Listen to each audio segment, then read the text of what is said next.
A 50-foot tall Christmas tree outside the Fox News headquarters in Manhattan was set on fire, and the man seemingly waging war against Christmas and possibly the network has been arrested. Fox News security personnel saw a man climbing the tree outside the News Corporation building on Avenue of the Americas.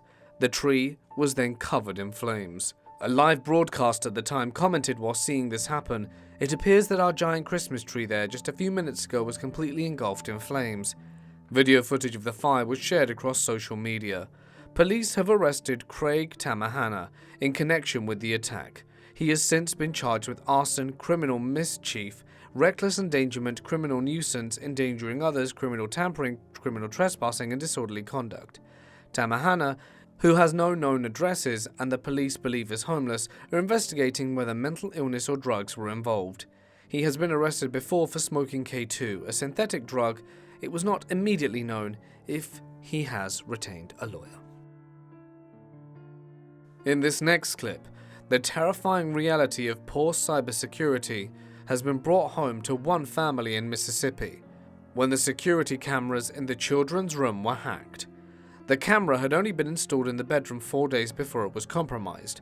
Chillingly, the hacker didn't just watch the family's 8-year-old daughter in her room, he actually spoke to her. I'm your best friend. I'm Santa Claus.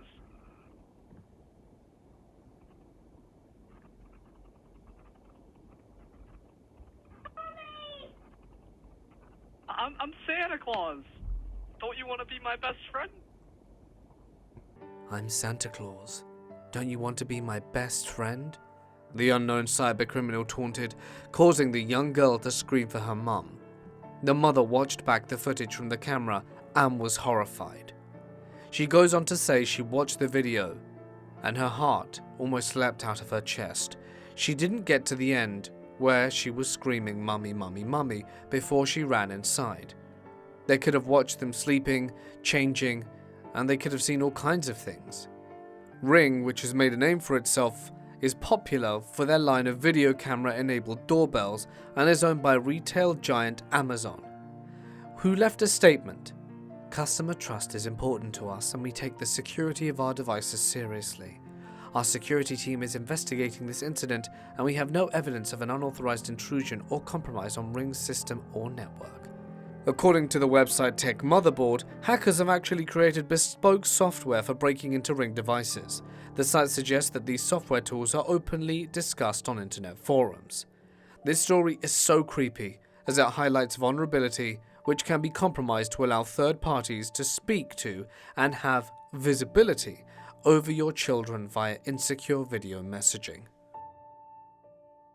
A Ring doorbell camera catches the moment a man steals a Christmas decoration from a family garden. The thief stole the decorations from the Normanton family, but cut the wires to do so, meaning now they won't work. A woman shared a video the moment the man wandered into her garden to steal her Christmas decorations in broad daylight. The acrylic reindeer Christmas lights belonged to Nicola Mosley. She only noticed they had gone when she opened the door to let her children in from school that afternoon, hours after they'd been pinched. In the footage, the culprit is seen collecting the reindeer after snipping the wires which connect the lights to an electricity source so they can be turned on. Now, they won't work. Nicola said it was just bizarre. She can't understand why they'd cut them because they were not going to work. Are they going to rewire them? She doesn't know. After noticing the decorations were missing, she went to check the doorbell footage, and in the meantime she noticed the wires still hanging out her window, and her son later found the scissors that the man has used to cut them, discarding them in the garden. Now the owner is worried after putting other stuff out there because some of it is worth more than the reindeer. What would you do? Still put your decorations outside? Krampus devils have been accused of a record number of assaults, starting fights and leaving people bloodied in the streets in the build-up to the centuries-old Krampus Day in Austria. An 11-year-old had their thigh cut while another spectator was hit in the face by one of the devils in Carinthia, Austria. Firefighters were beaten up by a group of Krampuses in Klaffengurt. The mangled, deranged-looking monsters, which originate from the pre-Germanic paganism and folklore, is said to have the task of punishing children who misbehave on Krampus night, the evening of December 5th, while St. Nicholas rewards the good. Revelers don hard wooden masks with animal horns and suits made from sheep or goat skin, and large cowbells which ring as they dance. The horrifying footage has emerged of a spectator fleeing from a group of devils which started kicking a person laying on the ground. A man has suffered severe neck injuries after a spectator grabbed the horns of his alpine pagan goddess costume. 3 Krampuses set off a box of fireworks and accidentally set fire to their outfit. The transformation in Krampus into a mass spectacle explains the number of complaints about the parades, according to Peter Weinsfeld, a historian of Austrian culture and custom.